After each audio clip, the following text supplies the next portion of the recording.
Hi everyone, thanks for checking out XOTIC PC's video unboxing of the MSI GT72 Dominator Pro-211.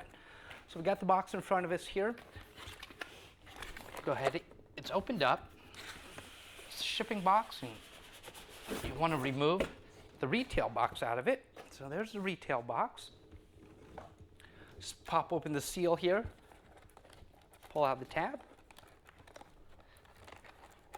And you'll be able to open this up. It opens up just like this here. So what you'll see is the MSI computer right in the middle here. Let's take a look on the left-hand side. This is sectioned off here. You're going to get your power cable and then your AC adapter. And then the computer's right in the middle here. There's two cardboard tabs, I should say, just holding it in place. Let's go ahead and remove the computer for now. The tabs will go with it. And then you can see underneath of it, here's your documentation, your drivers, utilities, warranty information, quick user's reference guide. And that's really all that's in the box. Let's take a look at the computer. So you just got to remove the cardboard from the left side and the right side here. Remove it from the black sleeve. And then it's going to be in plastic bag, so just remove it from there. Then you have the computer. So here's it. It's a 17.3-inch gaming notebook.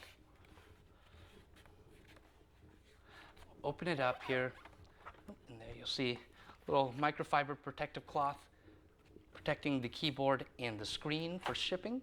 You can use that for cleaning if you'd like, but you can remove that, and then you have the computer. Hi everyone, thanks for checking out XOTIC PC's video review. Today we're taking a look at MSI's GT72 Dominator Pro-211. For the hardware, we have a 17.3-inch matte type screen with a resolution of 1920 by 1080. For the CPU, it has the Intel 4710HQ, works at 2.5 up to 3.5 gigahertz. That is an integrated CPU, so it cannot be upgraded. The video card, the NVIDIA GTX 980M, has 8 gigs of video RAM, and that's GDDR5. There's 16 gigs of RAM installed, and it can go up to 32 gigs. There's a 128 gigabyte M.2 drive. There's 4 slots for those, so there's quite a bit of upgrading options with it. It also comes with a 1 terabyte 7200 RPM hard disk drive. For your optical drive, you have a Blu-Ray burner and reader, and of course it can do DVDs and CDs. Wireless card is the Intel AC N1525, Windows 8.1 is pre-installed. And then for the warranty, we have 2 years US parts and labor, 1 year accidental damage protection, which does need to be registered, and it comes with 1 year global warranty that does not include accidental damage protection. For our dimensions, we're at 16.85 inches across, 11.57 inches deep, and then 1.88 inches thick. For weight, it's coming in at 8.4 pounds, and that is including the 9-cell battery. So that's what we're going to be taking a look at today. We'll just take a quick look at the back. This is a brushed metal surface on there, and then you can see the MSI gaming logo. We'll just take a look at that surface real quick so you can get a good idea of what it's like. And then that logo does light up. I'm going to turn off the light so you can see that. You can see the glow from their dragon there.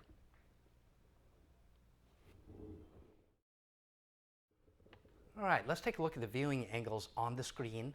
Again, this is a 1920 by 1080 matte type screen. It is an EDP, so it's an embedded DisplayPort connection on there. We got the colorful gradient up. I'm spinning it off to the left here. We're going to see what type of color loss that we get out of there. You can see there's really not much. So really good viewing angle on here. And what I'm seeing in person is really what's being picked up on the screen, so not really any difference there. Spinning it off to the right here. Let's see what we can pick up. And again, it's holding its color really nicely as we go off to the right-hand side. We'll go all the way 180 with it. Bring it back. And again, really good viewing angles on it. We'll go ahead and pull the screen down towards us, see what we see in person and what the camera picks up. The camera actually seems to be showing a little bit of color loss. I'm not really seeing that much in person. It's holding the color pretty well there. And we'll close this up until we're even with it, or until the screen turns off. We can go right till about there. The screen's still on, so I have to slowly lift it up. Now let's go ahead and lean it back.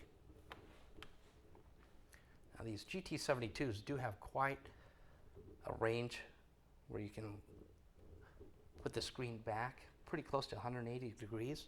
So I'm going to just keep moving it back, keep moving it back. And we're pretty much flat right there.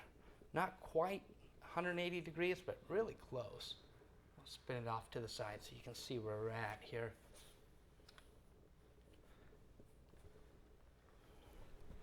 Yeah, I'll slowly lift this back up.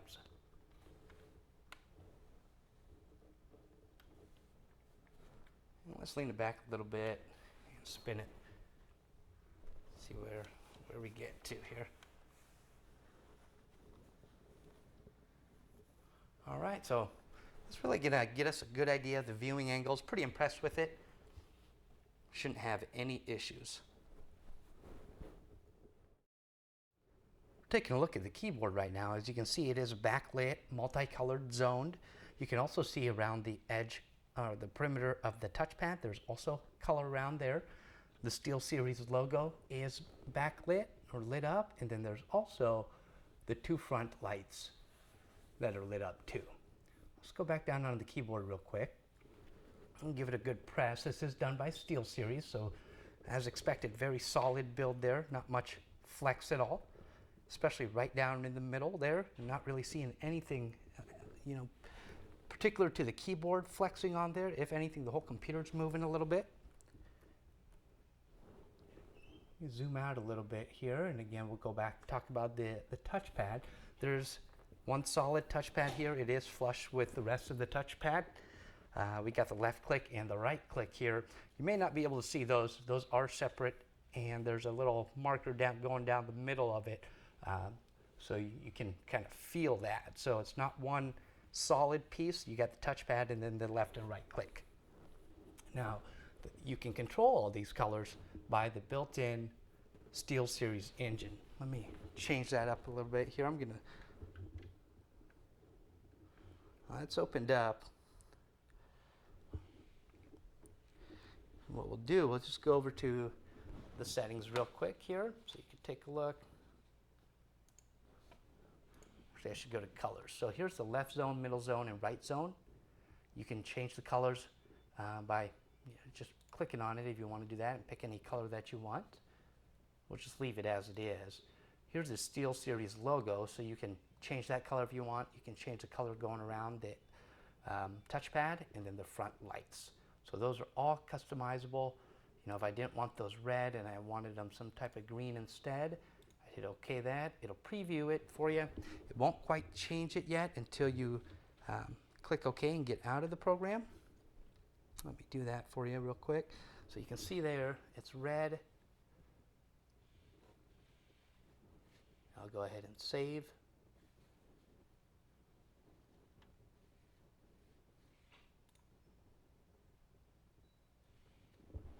And it changed color there. So that gives you a good review or overview of what the keyboard's like. Just wanted to go over the buttons and keys on the left-hand side of the keyboard. Starting off on the top right there, that's your power button, so obviously hit that if you want it to turn on. You can actually enable or disable the GPU. So it is on right now. If you press that, you could turn it on and off. So that's going to toggle between your integrated video card on the Intel CPU or the GTX 980M.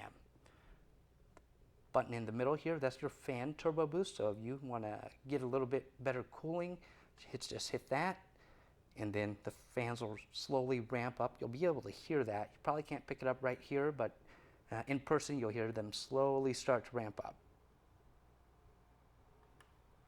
This one's for media, so the built-in media player, if you want to easy access, and it'll start to play.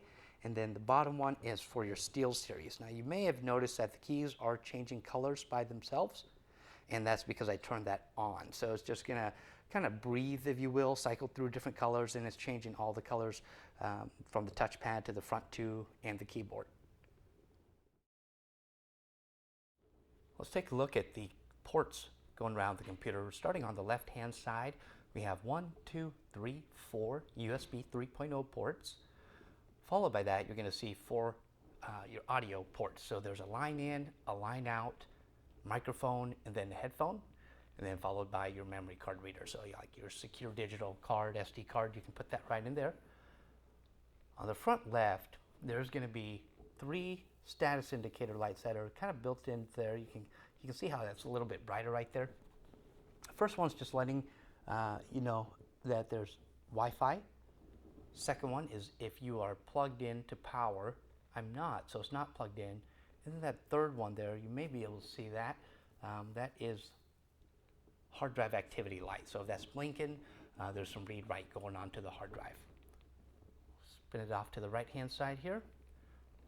There's just the second LED light that's on to the right-hand side. There's no status indicator lights in that one. Finishing off on the right-hand side, there's your optical drive, followed by 2 more USB 3.0 ports. Left-hand side, that's your Kensington lock for security, followed by one of the exhaust ports. And then in the middle here, we have our video connectivity. So there's first 2 mini display ports, 1 HDMI port, your Ethernet, and then your AC adapter. And then on the right-hand side, we have your other exhaust port. So 2 exhaust ports on this one, both on the back. And we'll just finish it off on the right-hand side, right where you started off. Take a look at how fast the computer can boot. Again, this is one 128 gigabyte M.2 drive, so it's solid state drive technology. Should be pretty quick. There's not multiples of them in RAID, so it's not going to be as fast as some of the options, but we should still see a good speed. Phone's up there. I'll hit power and start at the same time, so we'll go 3, 2, 1, go. And I'll do my best to stop this as soon as we get to the desktop.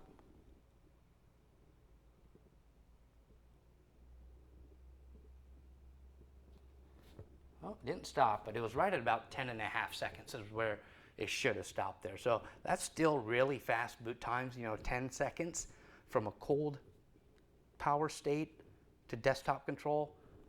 Definitely good numbers.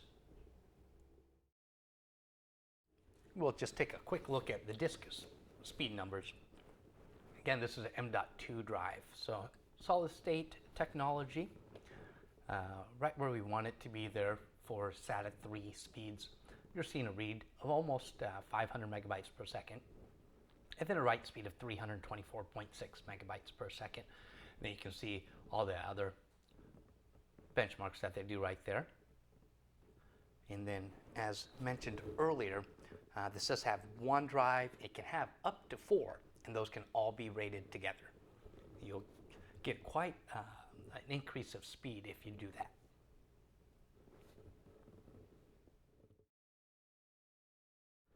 We'll take a quick overview at the BIOS to see what's available. The computer is completely off. What you want to do is just hit the power button and then continually press delete. So I'm just spamming the delete button right now. And there we go. We're just right into the BIOS. So the main page is going to give us system date, system time, SATA information. Shows you the hard drives that are installed into it.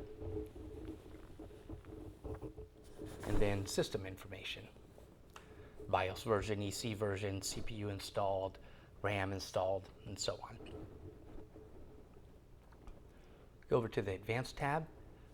The PCI latency timer, SATA mode selection is on AHCI. If you did add another MSATA, you want to change that to RAID. Enabling or disabling the following: the iCharger, ERP Lot 3 support, Intel SpeedStep, and Wake on LAN S5 support. There's also the UEFI BIOS update and USB configuration. jumping over to the boot menu. Enable or disable the 10 key if your numbers are going to be on or off. The fast boot, boot mode select, your boot options, and then UEFI hard disk drive BBS priorities and UEFI network drive BBS priorities. Got your security if you want to set up a password. And then save and exit. So we'll go ahead and discard changes and exit. And once you do that, it'll just reboot itself and boot right into Windows. So just give it the confirmation and away it'll go. All right, we're going to go ahead and start with some benchmarks. We're going to start it off with 3D Mark Firestrike. As you can see, our decibel meter is set off on the right-hand side. That is where the GPU fan is going to be, so that's the most appropriate place to put it. I'll also place this microphone down once I'm done talking here, and so you can hear if the fans ramp up, how much volume they're going to make. Let me turn the volume of the computer down here. And of course, like usual, we're going to be overlaying our thermal pictures that we take with our FLIR gun. We'll go over results, take a look at temperatures of the CPU and GPU once we're all done.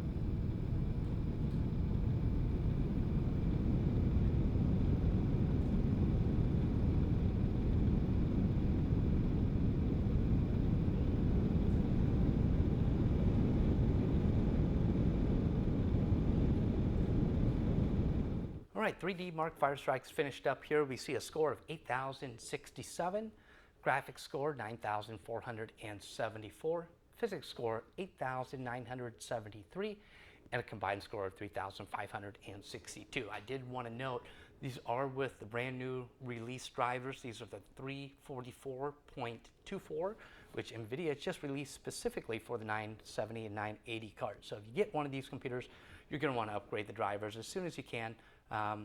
Either through MSI, they have them available, or NVIDIA directly.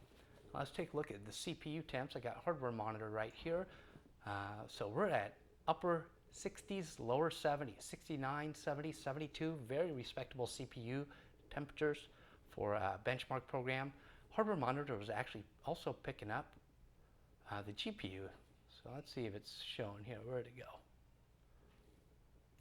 There we go. GTX 980M, 73 Celsius for the top temperature. Now, again, very, very good GPU temperatures.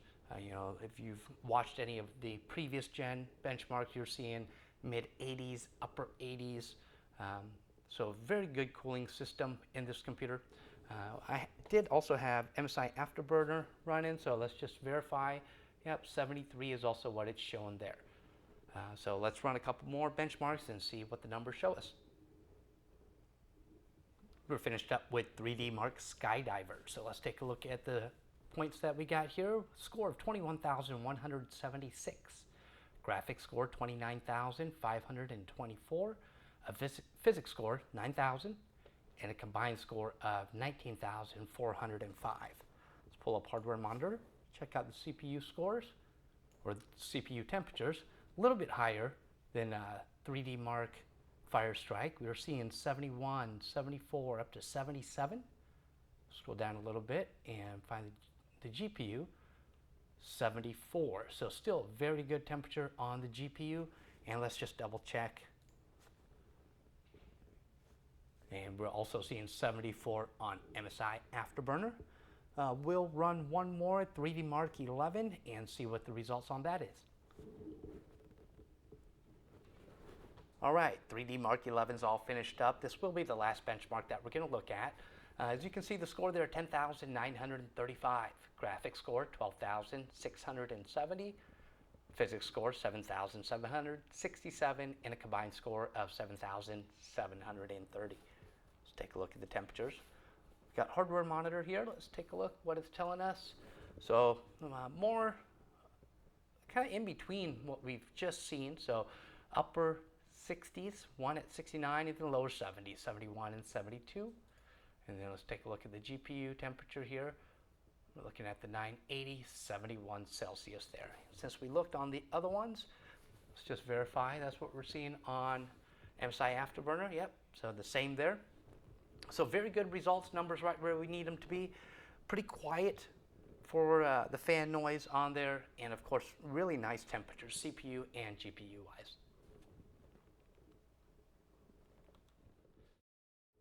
We're going to open up the bottom and take a look at the internals of the computer. Now, I've went ahead and removed the screws on it. There's not a whole lot, 1, 2, 3, 4, 5, 6, 7. What I have not done yet at all is remove this bottom cover. So I figured I'd say that so you can get an idea of what you got to work with to get it off the first time. So you want to really just start back here. There's going to be a little ledge or tab that you can almost feel, and then start giving it some pressure.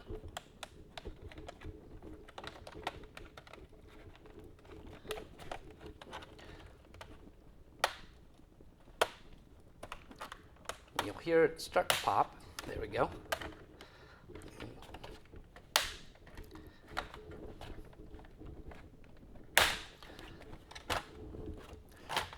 And there we go. Once you've done that, you can go ahead and just remove this up and away. No cables or anything like that to worry about disconnecting. And let's just go over the internals of it. We'll start right here. This is your M.2 drive, so there's one here. You'll see an open bay for the other one. If you undid this screw, this would kind of lift up by itself. It's almost like a spring-loaded, and there's two more under there, so that's where all four of them will go. You got an open hard drive bay. This one is not used for anything since it has the M.2 drives. If it did not come with that pre-installed, then you would have a second hard drive usable SATA port here. So right up above it, that is your 1 terabyte hard drive. And then you have your exhaust fan. This one's for the GPU. So you'll see the GPU right underneath the heat pipes here. So there's heat transfer pipes that go off to the fins, exhaust out, and you'll see there's more of it, and they kind of share one over here too, and that's your CPU. So your CPU has one that goes over here, more heat transfer pipes going over this way to the other exhaust port. So that's going to be your CPU exhaust fan. Again, the fins are back here, so it's going to blow the hot air out that way. 2 open RAM slots right in the middle here. There's a total of 4 RAM slots. The other 2 are on the other side of the motherboard, which are going to be accessible if you remove the keyboard. We're not going to do that, but that's where it's at. Right here's your wireless card. Again, this is the Killer N1525, which has AC support on there. There's your CMOS battery. Not sure if you can see that, but it's right there. Got your subwoofer off to the right, and then this area here is where the battery is located. So not an easily removable battery, not one that's, like some other computers you may have seen, you just pull a tab and it slides right out. This one you do have to open the bottom to get to it. So that will cover the internals. Well, I want to thank you for taking your time to check out our video review. This is going to be about it that we're going to take a look at today at the MSI GT72. Hopefully you got some good information from us. If you have any other questions, feel free to give us a call. Phone number is 1-877-289-9684. You can email sales@exoticpc.com or reach us on our live chat. We're available from 9 to 5:30 Central Time, Monday through Friday. And if you like the video review, make sure to subscribe. Give us a thumbs up. If you have any questions or comments or anything that you'd like to see down the road, go ahead and leave them down in the comments as well. Thank you so much. Have a good one.